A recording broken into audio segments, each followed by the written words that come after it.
সরকারি চাকরিতে প্রবেশের বয়সসীমা বাড়িয়ে ৩৫ বছর করার দাবিতে রাজধানীর শাহবাগে সড়ক অবরোধ করেন চাকরি প্রার্থীরা। এ ঘটনায় দুজনকে আটক করেছে পুলিশ। বিকেল ৪টায় শাহবাগ মোড়ে প্রায় আধা ঘন্টা সড়ক অবরোধ করেন চাকরি প্রার্থীরা। এতে শাহবাগের শিশু পার্ক সংলগ্ন সড়ক দিয়ে যানবাহন চলাচল বন্ধ হয়ে যায়। এই অবস্থা চললে পুলিশ সেখানে অবরোধকারীদের সরিয়ে দেয়। এ ঘটনায় একজন আহত হয়েছেন। পুলিশ জানিয়েছেন, মানুষের চলাচল স্বাভাবিক রাখতেই তারা এই ব্যবস্থা নিয়েছেন।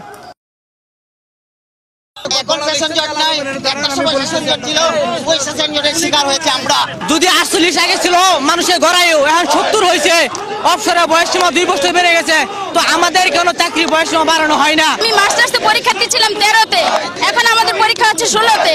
আমাদের 3টা বছর আমাদের জীবন থেকে চলে গেল, এই 3টা বছর কে দিবে? উনি আমার হাত থেকে মাইকটা কাইরে নিয়ে আমাকে আমার বুকের মাঝে অনেক বুকের মাঝে আমাকে পিছন দিয়ে ধরছে।